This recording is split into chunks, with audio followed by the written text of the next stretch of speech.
नमस्कार मित्रांनो, कमळी या मालिकेच्या आजच्या भागात आपण पाहणार आहोत. त्यापूर्वी तुम्ही चॅनलवर जर नवीन असाल तर प्लीज चॅनलला सबस्क्राईब नक्की करा. आदिती आता गेटवर उभी असते आणि कमळी येऊन म्हणते, कोणाची वाट बघतेस का तू? तेव्हा आदिती म्हणते, हो वाटच बघतीये मी. एक जण येणार होते पण दिसतच नाही ग कमळी. आदिती म्हणते, एकदा कॉल करून बघते, आले की नाही आपल्याला कळेल. कामिनी आदिती आणि कमळीला बोलताना बघते आणि पटकन गाडीत जराशी मागे लपलेली असते. तोपर्यंत आदितीने स्केच आर्टिस्टला फोन लावलेला असतो आणि मी इथे आलीये, तुम्ही कुठे आहात असं विचारते. तर स्केच आर्टिस्ट म्हणतात की हो तुम्ही मला दिसला, मी जरा पलीकडे उभे, रस्ता क्रॉस करून याल का? आदिती म्हणते हो मी लगेच आले. आता फोन ठेवते आदिती आणि कमळीला म्हणते, तुला पण थँक्यू आणि ऋषी सरांना सुद्धा थँक्यू सांगा. कमळी म्हणते होय सांगते, किती वेळा म्हणतेस ग. आता जशी आदिती खाली आलेली असते रस्ता क्रॉस करून दुसऱ्या दिशेने जायला, तेवढ्यात काय कामिनीने त्या गुंडाला फोन लावलेला असतो आणि ती एकटीच आहे. तो माणूस लगेच म्हणतो, हो मॅडम दिसलीये मला ती, मी बरोबर तिला टार्गेट करतो, तुम्ही आता बघतच राहा. स्केच आर्टिस्ट तिला हात करतो आणि जवळ बोलावून घेतो. मी त्या माणसाला म्हणते की गाडीच्या बाहेर हात काढून तुला खुणावेल, लगेच तिथून निघायचं. ती गाडीत बसलेली असते, तिला स्केच आर्टिस्टच्या समोर हे दिसतच नसतं. कोणाला भेटायला गेली एवढंच काही ती म्हणते फक्त. स्केच आर्टिस्ट पाठमारा उभा असतो, त्यामुळे कामिनीला दिसतच नाही कोण आहे हा माणूस. इकडे आदितीने स्केच दिलेलं असतं, आदलाबदली केलेलं असतं. सर बघून घ्या ते स्केच तेच आहे का बघा बरं. आणि जरा बारीक बघते तर काय स्केच आर्टिस्ट आणि आदितीला भेटतोय, नक्की काय चाललंय. त्या मुलीचं स्केच आर्टिस्ट वाल्याकडे काय काम असेल. आता कामिनी विचार करायला लागते. आदिती म्हणते, सर हे स्केच खूप इम्पॉर्टंट आहे का? नाही म्हणजे एवढं घाईघाईत आला म्हणून विचारलं, अगदी सहज. स्केच आर्टिस्ट म्हणतो, हो खूप महत्वाचं आहे ते स्केच. का बापाने त्याच्या हरवलेल्या मुलीला शोधण्यासाठी बनवलेलं हे स्केच खूप खूप महत्वाचं आहे. स्केच आर्टिस्ट आणि आदिती नेमकी काय बोलते. कामिनी गाडीत बसल्या बसल्या विचार करते, हे काय बोलत असतील. गेले 18 वर्ष या मुलीला शोधता येते, तरीही त्यांच्या हाती लागलेली नाहीये ही मुलगी. आदिती म्हणते, सर ही मुलगी खूप नशीबवान असणारा देव करो आणि त्यांची मुलगी त्यांना लवकरात लवकर मिळेल मिळेल, अजिबात टेन्शन घेऊ नका, नक्कीच मिळेल. स्केच आर्टिस्ट ते स्केच परत ठेवायला लागलेले असतात. आदिती म्हणते, एकदा बघू का मी प्लीज. स्केच आर्टिस्ट म्हणतात, हो बघा की. आता ते आदितीने स्केच बघितलेलं असतं. काय म्हटलं तुम्ही, इचवडेलीला शोधताय? हो. का हो तुमच्या ओळखीची का? अहो सर ही मुलगी याच कॉलेजमध्ये शिकते. स्केच आर्टिस्टला कमालीचा आनंद झालेला असतो. तुम्ही एक काम करता का, या मुलीला इथे बाहेर घेऊन याल का? हो सर आणेल की मी. त्या स्केच प्रमाणे ती मुलगी दिसते की नाही याची खात्री पटेल मला. हेच तिच्या वडिलांना फोन करता येईल आणि आपल्या हातून सुद्धा पुण्याचं काम होईल. प्लीज प्लीज तिला आणता का? आता रिक्वेस्ट केलेली असते आदितीला आणि आदिती एका मिनिटात म्हणते की हो मी लगेच घेऊन येते. तरी अगदी घाईघाईनेच निघालेली असते, कारण तिची मैत्रीण असते कमळी आणि कमळीला तिच्या वडिलांना भेटवायचं म्हटल्यावर आदितीलाही आनंद झालेला असतो. अजिबात वेळ व्हायला घालवत नाही आणि लगेच माघारी फिरलेली असते. कमळीला घेऊन यायचं असतं. आता लगेच इकडे कामिनीने फोन लावलेला असतो, ती निघतीये आणि हात केलेला असतो गाडीतून बाहेर की ये लगेच. ती आली रस्त्यावर. तिला असा काय आनंद झालेला असतो की बस आता ह्या पोरीचा खात्मा होणार यात काही शंकाच नाही. भरधाव वेगाने ट्रक तिच्या दिशेने आलेला असतो आणि बिचारीचं लक्षही नसतं. ती अगदी सहज रस्ता क्रॉस करायला चाललेली असते. ट्रक इतका भरधाव वेगाने येतो की हिला काहीच करता येत नाही. आधी ती जेव्हा रस्त्याच्या खाली उतरून रस्ता क्रॉस करायला लागलेली असते, तेवढ्यात काय तो समोरून ट्रक येतो, धाडकन तिला असं बॉल सारखं फेकून दिलेलं असतं. सगळं काही जागेवर शांत झालेलं असतं. कामिनीला मात्र आनंद होतो. येस, कामिनी अशी गाडीत बसल्या बसल्या लगेच म्हणते. पण तोपर्यंत बिचारी आदिती रक्ताच्या थारोळ्यात असते आणि खूप जोरात बॉल सारखी अशी ती लांब फेकली गेलेली असते. वाईट अवस्था झालेली असते आदितीची, फक्त आणि फक्त कामिनीमुळे. की जोरात ही कामिनी हसायला लागलेली असते की वा वा वा वा, सगळं काही तिच्या मनासारखं झालं, त्यामुळे तिला फारच आनंद झालेला असतो. स्केच आर्टिस्ट सुद्धा मागचा पुढचा कसलाही विचार करत नाही आणि ऍक्सिडेंट झालाय, त्या मुलीला उडवलंय आणि भरधाव वेगाने ट्रक निघून गेला. लगेच त्या मुलीची मदत करण्यासाठी स्केच आर्टिस्ट अगदी धावत पळत आलेलं असतो. त्या आदितीची मदत करायच्या याच्यामध्ये ते स्केच खालीच पडून गेलेलं असतं. तिला मात्र भयंकर असा आनंद झालेला असतो. तिने सगळंच काही मिळवलं असं तिला वाटत असतं. इकडे मात्र अन्नपूर्णा आजी राजनला सारखं त्या स्केच आर्टिस्टला फोन लाव असं सांगत असते, पण तो या गोंधळामध्ये असतो, त्यामुळे तो काही फोन उचलतच नसतो. अन्नपूर्णा आजी फार टेन्शन मध्ये आलेली असते की तो आता फोन का उचलत नाहीये. राजन खूप समजूत काढतो, आई काहीतरी कामात बिझी असतील, फ्री झाले की येतील आपल्याकडे किंवा कॉल करतील, तू रिलॅक्स राहा बरं. अन्नपूर्णा आजी मध्ये फोन का उचलत नसेल तो, फार टेन्शन आलेलं असं. आणि इकडे मात्र कामिनीला इतका आनंद झालेला असतो की तिच्या आनंदाला काही ठिकाणाच राहिलेला नसतो. तर ही फोटो काढायला लागलेली असते कामिनी, तेवढ्यात काय रागिनीचा मेसेज असतो, तो मेसेज वाचते. आई, ती मुलगी अन्नपूर्णाची नात नाहीये, काहीतरी गैरसमज झालाय, चुकीचं स्केच हाती लागलंय. आता कामिनीने घाबरून फोन लावलेला असतो. रागिनी, बोल की. आई, कुठेस तू? किती फोन लावले तुला मी? माझा आवाज ऐकायला येत नव्हता म्हणून SMS केलाय, बघितलं नाहीये का तू? हो, आता एवढ्यात बघितलाय आणि लगेच तुला फोन केलाय. तुला कोणी सांगितलं ती मुलगी राजनची नाहीये म्हणून? आई, राजन आणि ती म्हातारी बोलत होते तेव्हा मी स्वतः ऐकलंय. आपलं स्केच तिच्याकडे गेलं आणि तिचं स्केच आपल्याकडे आलंय. तो स्केच आर्टिस्ट तिचं स्केच तिला देऊन आपलं स्केच माघारी आणून देणार. कामिनी म्हणते, स्केच आर्टिस्ट कडे राजनच्या मुलीचं खरं स्केच आहे. आत्ता माझ्या लक्षात आलंय सगळं. हो आई, आपण पटकन जाऊ आणि स्केच आर्टिस्ट कडून ओरिजिनल स्केच घेऊन येऊया. ते संपला ना ग. कामिनी म्हणते, शक्य नाहीये रागिनी, पण तो हॉस्पिटलमध्ये गेलाय. स्केच आर्टिस्ट कशाला गेलाय हॉस्पिटलमध्ये? मुलीला झालंय. इकडे आता कमळीच्या मैत्रिणीने कमळीला सांगितलेलं असतं की आधी तिचा जब्बर असा ऍक्सिडेंट झाला आणि तिला आता हॉस्पिटलमध्ये चालवलंय. पण तिच्या मैत्रिणीला म्हणते, पक्की खात्री तीच होती का? ती काही गैरसमज झालाय? मी स्वतःच्या डोळ्याने बघितलं, तीचे जवळच्याच हॉस्पिटलला नेलंय तिला. कमळी आणि निंगी लगेच तिला भेटायला चाललेले असतात. तिच्या घरच्या लोकांना पण सांगूयात, चल लवकर. निंगी म्हणते, ऋषी सरांना पण आपण लगेच सांगूया. आता ऋषी घरी आलेला असतो आणि ऋषी काहीतरी काम करत असतो. तेवढ्यात काय राधिकाने त्यासाठी कॉफी आणलेली असते. आता ऋषीला आवाज देते की ऋषी, तुझ्यासाठी कॉफी आणली. ऋषी म्हणतो, ठेव, मी लगेच आलो. तेवढ्यात काय ऋषीचा फोन वाजतो. अरे बघ ना कोण आहे. राधिकाने सांगितलेलं तुझं फोन वाजतो. तर ऋषी म्हणतो, उचल, कोण आहे, बोल त्यांच्याशी.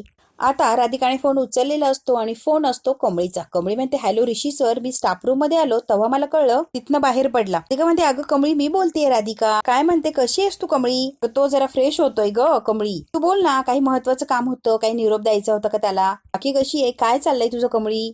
कमळी म्हणते, मी नंतर करतो सरांना फोन. आणि कमळीने फोन आता ठेवलेला असतो. फोन ठेवलेला असतो तेवढ्यात काय फ्रेश होऊन ऋषी बाहेर येतो. काय, कोण होतो वहिनी, दाखव ग. दुसरं कोण असणार रे? कमळी होती फोनवर. काय म्हटली? काही नाही म्हटली. दे ना इकडे. वहिनी, परीक्षा सुरू आहे आणि स्टुडंटला डाऊट असतात, ते क्लिअर करण्यासाठी ते कॉल करतात, बस. हे रे ऋषी, अगदी गंमत करून राधिकाने त्याला फोन दिलेला असतो. कामिनी आता इकडे रागिनीला सांगत असते, माझं ठरलेलं काम करून मोकळी झाले आणि मग तुझा मेसेज बघितला मी. सगळा काही गोंधळ झालाय बघ रागिनी. रागिनी म्हणते, आई, सगळी वाट लावलीये, वाट. कळतंय का तू काय करून बसलीयस? रागिनी म्हणते, पोलीस इन्क्वायरी झाली तर पोलीस पहिले तुला पकडती ना. ए गप्प बस ग रागिनी, पोलीस कितीही चौकशी करू दे, माझ्यापर्यंत येणार नाही. स्केच आर्टिस्टने राजनला कॉन्टॅक्ट केला, मग काय करायचं गाई? ग बोल बोल. तुझं प्लॅनिंग सुद्धा कामिनीने रागिनीला सांगून टाकलेलं असतं. कामिनी म्हणते रागिनीला, एवढं काम तर तू नक्कीच करू शकते. हो ठीक आहे, फोन ठेव, बघते मी काय करायचं काय नाही. त्या मुलीला आता इकडे हॉस्पिटलमध्ये आणलेलं असतं. बिचारा स्केच आर्टिस्ट खूप काळजीने तिथे बाहेरच थांबलेला असतो. ती कधी शुद्धीवर येते याची वाट बघत. रागिनी आता तिच्या नोकरांकडे येते आणि तिला काहीतरी काम सांगते. मॅडम सांगा ना काय काम आहे. आता तिला सगळं काही समजावून सांगत असते रागिनी. काय कसं काय करायचं सगळं काही तिला सांगितलेलं असतं. तिथून ती निघून गेलेली असते तिचं काम करण्यासाठी. इकडे आता राजन, अन्नपूर्णा आजी फार टेन्शन मध्ये असतात. त्यांची समजूत काढत असतो. येईल का आई तो? स्केच आर्टिस्टची वाट बघत असते. परत काय ती सडवट मुद्दाम पडायचं नाटक करते आणि हाताला खूप लागलंय असं दाखवते. आता अन्नपूर्णा आजी आणि राजन बघतात की ही अचानक कशी पडली. अन्नपूर्णा आजी आणि राजन येतात पार्वती कशी पडली म्हणून बघायला. रागिणीचा प्लॅन सक्सेस झालेला असतो. रागिणी सुद्धा धावत पळत आता खाली येते. सुजाता, किती लागले, अशी कशी पडली तू? अन्नपूर्णा आता पार्वतीला म्हणते, लवकर जा आणि हळद घेऊन ये. रागिणी म्हणते, राजन, तिला खूप लागलंय रे, आपण डॉक्टरला बोलवायचं का राजन? दे, मी डॉक्टरला फोन करते. आता राजन लगेच फोन देतो रागिनीकडे. आता हळद वगैरे लावत असतात आणि रागिनीने राजनचा फोन घेतलेला असतो. त्यातून तिला नंबर मिळवायचा असतो स्केच आर्टिस्टचा. रागिनीला जे हवं त्या फोन मधून तिने घेतलेलं असतं. तिला आता खुणावते. ती पटकन उठून उभी राहते. मॅडम थांबा, एवढं काय लागलेलं नाहीये, डॉक्टरांना वगैरे बोलू नका, काही गरज नाहीये. गरम पाण्याने शेक घेतला की बरं होऊन जाणार, नका बोलू डॉक्टरांना प्लीज. राजनला प्रश्न पडतो की ही पडलीच कशी, तुम्ही अशा कशा पडला, मला कळतच नाहीये हो. गावाकडचं टेन्शन डोक्यात होतं, कधी चक्कर म्हणजे पडले मी, माझ्या लक्षातच नाही आलं. आता सुद्धा आता रागिणीच्या जो प्लॅन असतो त्यामध्ये सामील झालेली असते. राजन आणि अन्नपूर्णा आजीला वेड्यात काढते. अन्नपूर्णा आजीचं परत सुरू झालेलं असतं. राजन, त्या स्केच आर्टिस्टचं झालंय तरी काय रे? येईल का तो स्केच आर्टिस्ट? एवढं कसलं टेन्शन घेते आई तू? टेन्शन घेऊ नको बरं, राजन अन्नपूर्णा आजीला म्हणतो.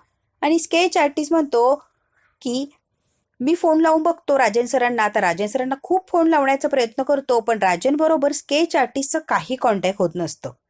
तो आता ते फोटो सारखा सारखा उघडून बघत असतो आणि मग म्हणतो, ही मुलगी जर त्या कॉलेजमध्ये शिकत असेल, एका शहरात जर राजन सर आणि ही मुलगी राहतात, मग राजन सरांनी इतक्या दिवसात तिला शोधली का नाही, किंवा त्यांची ओळख कशी पटली नाही? स्केच आर्टिस्टला खूप खूप सारे प्रश्न आता उभे राहिलेले असतात. खूप फोन लावण्याचा प्रयत्न करत असतो पण फोन लागत नसतो. का या सरांना फोन लागत नसेल? त्यांनी एवढे फोन लावले, आता मी लावतोय तर का लागत नाहीये? आता रागिणीने राजनचा फोन स्विच ऑफ करून टाकलेला असतो, त्यामुळे याचा फोन काय लागतच नसतो. स्केच आर्टिस्ट सगळ्या गोष्टींचा विचार करत असतो. त्यांनी जे क्षण आता आदित्य बरोबर घातलेले असतात, जितक्या वेळ तो बोललेला असतो 5-1 मिनिटं, ते सगळं काही ह्याच्या डोळ्यासमोरून चाललेलं असतं. आता ह्या स्केच आर्टिस्टला समोर कामिनी दिसलेली असते. कामिनी तिच्या गुंडासोबत आलेली असते. तो गुंड म्हणतो, मॅम हिची तब्येत फार क्रिटिकल आहे असं म्हणतात बरं. कामिनी म्हणते, तुला काय देणं घेणं आहे तिच्याशी, चल आपलं काम कर. कामिनी त्या गुंडाला घेऊन तिथून जरा बाजूला गेलेली असते, पण स्केच आर्टिस्टने कामिनीला आणि त्या गुंडाला बरोबर बघितलेलं असतं. स्केच आर्टिस्टला लगेच आठवायला लागलेलं असतं की कामिनीने त्या गुंडांबरोबर कसं काय बोलत होती किंवा तिचं काहीतरी नक्कीच चाललेलं होतं प्लॅनिंग. कामिनीचा विचित्रपणा त्या स्केच आर्टिस्टला आठवायला लागलेला असतो. त्याच्याकडे गेली होती तेव्हाही असंच बोलली होती, तुमचे पैसे मिळतील की तुम्हाला? आम्ही कुठे पळून चाललो, 1 नंबर श्रीमंत आहोत या शहरातले, आणि तुझे पैसे घेऊन आम्हाला कुठे जायचंय रे? राजन देऊन टाकतील, ते काही बुडवणार नाहीये, तुम्ही आम्हाला स्केच द्या हो. हा स्केच आर्टिस्ट मनातल्या मनात विचार करतो, ही बाई तिथेच होती, मगाशी ऍक्सिडेंट झाला तेव्हा तिथेच होती या माणसांबरोबर. म्हणतो, जे काही चाललंय ना, काहीतरी लोचा नक्कीच आहे. काय कसं ते कळत नाहीये, पण काहीतरी लोचा आहे यार.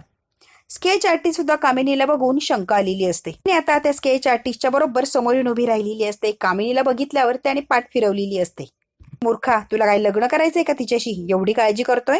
मी त्या गुंडांशी बोलत असते आणि मला फरक पडत नाही यात जगली काय आणि मेली काय. मला फक्त तो स्केच आर्टिस्ट हवाय रे, त्याच्याशी मला देणं घेणं आहे. स्केच आर्टिस्ट आणि त्याच्याकडचं ते स्केच, तेवढंच मला हवंय. स्केच आर्टिस्टच्या लक्षात येतं ही स्केचसाठी माझ्या मागे मागे येते. काही झालं तरी ते स्केच माझ्या हाती लागलं पाहिजे, राजनच्या हाती लागलं नाही पाहिजे ते. आणि एकदा काय स्केच आपल्या हाती लागलं की त्या स्केच आर्टिस्टचा सुद्धा असाच काटा काढायचा. कामिनी जे काही त्या गुंडासोबत बोलत असते सगळं काही स्केच आर्टिस्टने ऐकलेलं असतं. रे चढ दिशी इथून, चल चल चल. कामिनी त्या गुंडाला घेऊन अगदी घाईघाईने निघून गेलेली असते. कामिनी गेल्यावर तो जरा मागे वळून बघतो तर कामिनी तिथे नसते. अरे बापरे, ही बाई काय डेंजर आहे, काहीही करू शकते. त्या दिवशी राजन सरांची सासू असं सांगितलं होतं. नो नो नो नो, काहीतरी मोठा लोचा आहे, पण माझ्या लक्षात येत नाहीये एक्झॅक्टली काय. आता स्केच आर्टिस्ट खूप विचार करण्याचा प्रयत्न करतो, पण नेमकी काय कसं त्याला काही सुचत नसतं. तो फक्त विचार करत असतो की काहीतरी आहे. कमळी आणि निंगी सुद्धा आलेले असतात आदितीला बघायला. आदितीची खूप वाईट अशी परिस्थिती असते. कमळी आणि निंगी डायरेक्ट आता जिथे आदितीला ऍडमिट केले तिथे गेलेले असतात आणि डॉक्टरांशी बोलण्याचा प्रयत्न करतात. डॉक्टर ओरडतात, कोण तुम्ही, डायरेक्ट आत कशा आलात? डोक्याला मार लागलाय, पायाला सुद्धा फ्रॅक्चर आहे, अवघड आहे. आम्ही थोडा वेळ बोलू शकतो का तिच्या संग? नाही, तिच्यासोबत नाही बोलू शकत. तिला त्रास होईल असं काहीही करू नका. ती जेव्हा शुद्धीत येईल, व्यवस्थित होईल, तेव्हा तिच्याशी बोला. तरीही रिक्वेस्ट करता तेव्हा डॉक्टर म्हणतो, फार त्रास देऊ नका, अगदी नॉर्मल बोला. कमळी म्हणते, हो. कमळी आता आदितीशी बोलण्याचा प्रयत्न करत असते. आदिती, मी कमळी निंगीला घेऊन आलीये ग, बोल की माझ्यासोबत. ती आता स्केच आर्टिस्ट असं म्हणण्याचा प्रयत्न करत असते आदिती, पण तिला शब्द तो बोलताच येत नसतो. तिला खूप त्रास होत असतो आणि तिचा श्वासही लागत असतो. कमळी म्हणते, आदिती तू काय म्हणालीयस, मला काही बी कळत नाहीये, जरा स्पष्ट सांग की. मी म्हणते, ही या अवस्थेत बोलतीये ना कमळे, म्हणजे नक्कीच हिला काहीतरी महत्वाचं सांगायचंय. पण काय महत्वाचं सांगायचं हे आपल्याला कसं कळणार? कमळी म्हणते, हे समजा कसं झालं आठव, तू कुणाला बघितलंस का, कुणावर संशय आहे का? कमळी आता वेगळेच प्रश्न विचारत असते. आदितीची तब्येत आता बिघडायला लागलेली असते. कोण माणूस होता, गाडी कोण चालवत होतं, काहीतरी सांग आदिती. ती काही सांगू शकत नसते. अगदी ते मशीन वाजायला लागलेलं असतं आणि आदिती हळूहळू डोळे बंद करायला लागते. आता निंगी आणि कमळी खूप घाबरलेले असतात. डॉक्टर ओरडतात, काय चाललंय ग तुमचं? सांगितलं ना पेशंटला त्रास होईल असं काही करायचं नाही, लगेच बाहेर व्हायचं. डॉक्टर आता बोलायला लागलेले असतात, कारण आदितीची तब्येत खूप बिघडलेली असते, आधीच नाजूक असते. या जवळ आल्यामुळे ती फारच आता विचित्र व्हायला लागलेलं असतं तिला.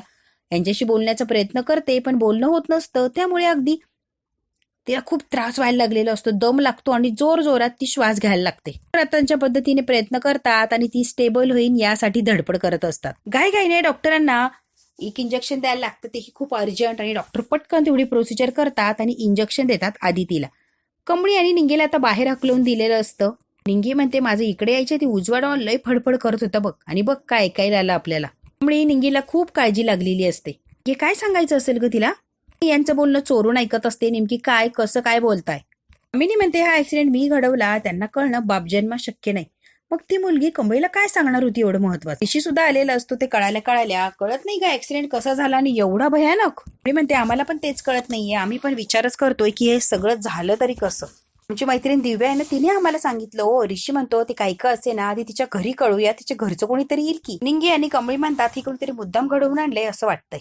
ऋषी म्हणतो म्हणजे आम्ही तिला भेटायला गेलो, ती काहीतरी सांगण्याचा प्रयत्न करत होती, पण तिला आम्हाला सांगता आलं नाही आणि तिला त्रास सुरू झाला. म्हणतो ऍक्सिडेंट झालाय, ती घाबरलेलीच असणार ना. वेडी आहेस का कमळी, म्हणूनच अशी रिॲक्ट झाली. तिला काहीतरी महत्वाचं सांगायचं होतं. सर माझ्यावर विश्वास ठेवा. आलेले असतात, आम्हाला पुढची प्रोसिजर सुरू करायची. आई वडील येऊन डिसिजन घेत नाही तोपर्यंत आम्ही प्रोसिजर सुरू नाही करू शकत. ऑपरेशन करायला लागणार, पण त्यामध्ये तिला काही होऊ शकतं. पण ऑपरेशन जर नाही केलं तर ब्रेन स्ट्रोक सुद्धा येऊ शकतो. म्हणतो प्रयत्न केलेले कधीही बरे, तुम्ही प्रयत्न करा मॅम, मी ऑपरेशनची तयारी करतो. ऋषी म्हणतो हो, तुम्ही लगेच लागा कामाला. निंगी, कमळी, ऋषी आता हॉस्टेलच्या रूमवर आलेले असतात. मी आता रूमवर चाललेली असते. ऋषी म्हणतो मला माहिती आहे आधी तिची काळजी आहे, पण लक्ष तुझं एक्झामवर असलं पाहिजे, ते सुद्धा महत्वाचं आहे. तूच म्हणाली होती ना तुळजाई आधी तिला काही होऊ देणार नाही, मग काहीच होणार नाही तिला, पण तू अभ्यासावरचं लक्ष हटू देऊ नकोस. ऋषी म्हणतो अभ्यासाकडे लक्ष दे आधी, ती लवकर कोमातून बाहेर येईल. आणि ऋषी आता चाललेला असतो. कमळी म्हणते सर संक्रांती जरा वेळ याल का, इव्हेंट आहे कॉलेजमध्ये. आता सांगितलं अभ्यासाकडे लक्ष देईन, हे काय चाललंय तुझं. मराठी शाळेत जाऊन त्या लहान मुलांना तिळगुळ वाटूया असं माझं म्हणणं होतं. लहान मुलांसोबत संक्रांत साजरी करायची आहे सर. थोडा वेळ त्यांच्यासोबत घालवला तर आयुष्यभर लक्षात राहतो तो आनंद. ऋषी म्हणतो बरं जाऊया. हा भाग इथेच संपला. पुढच्या भागात काय होणार अगदी थोडक्यात बघूया. संक्रांत साजरी करण्यासाठी लहान मुलांच्या शाळेत आलेली असतात आणि छान अशी धमाल केलेली असते. शाळा बंद करण्यासाठी प्रयत्न केलाच पाहिजे. कमळी म्हणते शाळा बंद होणार. कमळीला आता गुंड मारायला लागलेली असतात. तेव्हा लगेच तिथे येतो सिद्धू आणि सिद्धूने कमळीला वाचवलेलं असतं आणि गाडीत बसून नेतो. मी तुम्हाला शब्द देतो ही शाळा मी वाचवणार म्हणजे वाचवणार. इकडे आता अन्नपूर्णा आजी आलेली असते. दंग्यामध्ये तिला कोणीतरी मारायला लागतं जोरात काठी. तेव्हा ऋषी येतो आणि ऋषी पटकन अन्नपूर्णा आजीवर जो हल्ला व्हायला लागलेला असतो ती काठी वरच्यावर पकडतो आणि ऋषी सगळ्यांनाच मारतो आणि सगळ्यांचा जीव वाचवतो. आता तिकडे सिद्धूने जीव वाचवलेला असतो कमळीचा आणि इकडे आपल्या ऋषीने सगळ्यांनाच वाचवलेलं असतं. सिद्धू आणि ऋषी दोघंही तुटून पडलेले असतात दुश्मनांवर आणि सगळ्यांचा जीव वाचवणार असतो, कारण मकर संक्रांतीचा दिवस स्पेशल करायचा असतो तर खराब करायचा नसतो. बघू आता